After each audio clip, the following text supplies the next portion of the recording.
उन्हाळा सुरू झाला की साठवणीचे पदार्थ बनवायची तयारी सुरू होते। तर आज मी बनवते साबुदाण्याचे झटपट बनणारे पापड। आता साबुदाण्याचे पापड सर्वांनाच आवडतात, पण कधी कधी काय होतं ना, बारीक सारीक चुका होतात आणि त्यामुळे ना आपले पापड फसतात। त्यामुळे ना मी ह्याच्यामध्ये सर्व टिप्स आणि ट्रिक्स सांगितलेल्या आहेत।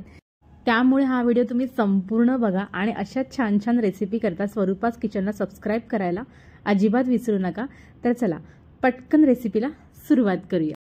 तर सर्वात आधी आता इथे मी एक कढई घेतली। कढईमध्ये 1 कप साबुदाणा मोजून घातलेला आहे, तुम्ही बघू शकता इथे। आणि हा साबुदाणा तुम्हाला मीडियम गॅसवरती असाच कंटिन्यू परतवून थोडासा ना असा गरम होईपर्यंत, म्हणजे असा कुरकुरीत होईपर्यंत भाजून घ्यायचा आहे। हे बघा, अशा प्रकारे सर्व साइडने तुम्हाला कंटिन्यू असंच परतवत राहायचंय। तर तुम्ही बघू शकता आता इथे साबुदाणा आपला मस्त भाजून झालेला आहे, असा मस्त कुरकुरीत झालेला आहे। आता हा आपण थोडासा थंड करून, थंड केल्याच्या नंतरच मिक्सरला ह्याला बारीक करून घ्यायचे। तर आता इथे मी ना याची जाडसर अशी थोडीशी बारीक पावडर करून घेते। हे बघा अशा प्रकारे। आता मी इथे साबुदाणा हे बघा बारीक केलेला तुम्हाला मी थोडासा साबुदाणा हाताने दाखवते। हे बघा अशा प्रकारे रवाळ असं पीठ झालं पाहिजे, अगदी बारीक पण नाही आणि अगदी जाडसर पण नाही, असंच एकदम रवाळ असं पीठ ह्याचं तयार करून घ्यायचंय। हे बघा, आता हे आपण साईडला ठेवून देऊयात। आणि आता एक कढई घ्यायची, तीच कढई, त्याच कढईमध्ये आता इथे मी 8 कप एवढं पाणी घालून घेते। हा दुसरा कप आहे, तिसरा कप, चौथा कप, हे बघा 5वा कप, 6वा, त्यानंतर 7वा आणि हा शेवटचा 8वा। 8 कप एवढं पाणी घालून घेतलेलं आहे। इथे मी गॅस बंदच ठेवलेला आहे। गॅस बंद करून आपल्याला हे पीठ आहे ना असं विस्कने असं हलवत हलवत हे असं घालायचं ह्याच्यावर, नाहीतर मग ह्याच्यामध्ये पिठाच्या गाठी पडतात। तर हे बघा अशा प्रकारे मी सर्व पीठ ह्याच्यामध्ये घालून घेते आणि साईडला विस्क असं कंटिन्यू असं हलवते। हे बघा अशा प्रकारे। आता हे आपल्याला सर्व पीठ असं एकदम अशा गाठी सर्व ज्या आहेत ना यावरती आलेल्या, या सर्व आपल्याला अशा काढून घ्यायच्या आहेत। हे बघा विस्कने असं हलवून।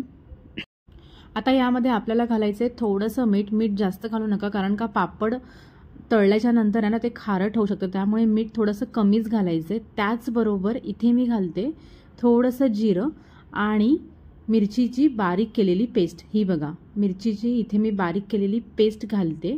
तुम्हाला पाहिजे तर तुम्ही इथे ही स्किप करू शकता, कारण इथे मी घालते अजून चिल्ली फ्लेक्स, कारण का आमच्याकडे थोडंसं तिखट पापड आवडतात, त्यामुळे इथे मी चिल्ली फ्लेक्स आणि मिरची पेस्ट हे दोन्ही घालून घेते। तुम्ही यापैकी एक घातलं तरी सुद्धा चालेल। आता हे सर्व आपण असं मिक्स करून आहे ना थोडंसं ट्रान्सपरंट होईपर्यंत शिजवून घेऊयात। हे बघा अशा प्रकारे कंटिन्यू तुम्हाला हलवत राहायचंय। तर हे बघा आपलं बॅटर जे आहे ते तयार झालेलं आहे, तुम्ही बघू शकता इथे। हे बॅटर जेव्हा घट्ट आणि असं ट्रान्सपरंट दिसतं ना, म्हणजे याचा अर्थ असाच की आपलं बॅटर तयार झालेलं आहे। आता हे बॅटर आपण एका दुसऱ्या बाउलमध्ये असं थोडंसं काढून घ्या, जेणेकरून आपल्याला पापड याचे टाकता येतील। कारण आपल्याला हे अर्ध कढईतलं बॅटर जे आहे ते आपल्याला झाकून ठेवायचं आहे, जेणेकरून हे घट्ट झालं नाही पाहिजे। आता हे बघा हे बॅटर आपल्याला थोडंसं थंड करून घ्यायचं, म्हणजे असं कोमट असेपर्यंत, असं बोट बुडेल ना एवढं कोमट करून घ्यायचं। त्यानंतर आपल्याला एका प्लास्टिक पेपरवरती हे असे पापड हे बघा असे अलगद टाकून घ्यायचे। हे बघा मी इथे ना नॉर्मलच प्लास्टिक पेपर घेतलाय, जो आपल्या गव्हाला मिळतो ना प्लास्टिक पेपर, तो मी इथे कापून घेतलेला आहे। त्याच पेपरवरती हे मी असे पापड हे बघा असे अलगदपणे असे टाकून घेते सर्व साईडला। आता हे सर्व पापड मी असे हे बघा प्लास्टिक पेपरवरती टाकून घेतलेले आहेत। आता हे आपल्याला उन्हामध्ये अजिबात वाळवायची गरज नाही, हे घरामध्ये 6 ते 7 तास असेच फॅनच्या हवेखाली वाळले जातात। तर हे बघा आपले सर्व पापड मस्त वाळलेले आहेत। आणि हे बघा आता मी 7 तासानंतर हे असा एक पापड आहे ना असं उलटवून बघते, तर हे बघा सहज निघतोय। तर आता मी हे सर्व पापड असेच उलटवून आहे ना परत फॅन खाली ठेवणार आहे।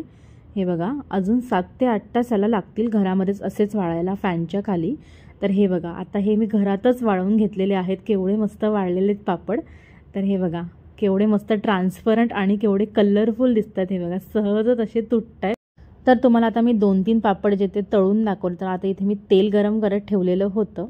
तर हे बघा आता मी इथे 2-3 पापड जे ते तळायला टाकलेले आहेत। केवढे आपले मस्त पांढरे शुभ्र पापड असे सहज तळले जात आहेत। हे बघा केवढे मस्त आपले पापड दिसत आहेत, म्हणजे याला रात्रभर साबुदाणा भिजत घालायची काहीही गरज नाही।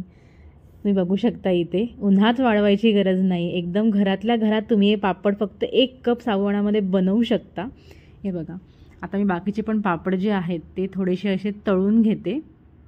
तर असेच वर्षभराचे साठवणीचे पदार्थ रेसिपीज आता अपलोड होणार आहेत, तर तुम्ही स्वरूपाच किचनला बघायला अजिबात विसरू नका. आणि अशा छान छान रेसिपी करता स्वरूपाच किचनला लाईक, शेअर आणि सबस्क्राईब करा. आणि त्याचबरोबर ही रेसिपी आवडली असेल तर नक्की घरी करून बघा आणि मला कमेंट करून नक्की सांगा, कारण ही रेसिपी एकदम साधी, सोपी आणि एकदम अचूक प्रमाणात आहे. तुम्ही घरी इझिली बनवू शकता. तर चला भेटूया अशा पुढच्या एका अजून नवीन रेसिपी बरोबर. थँक्यू.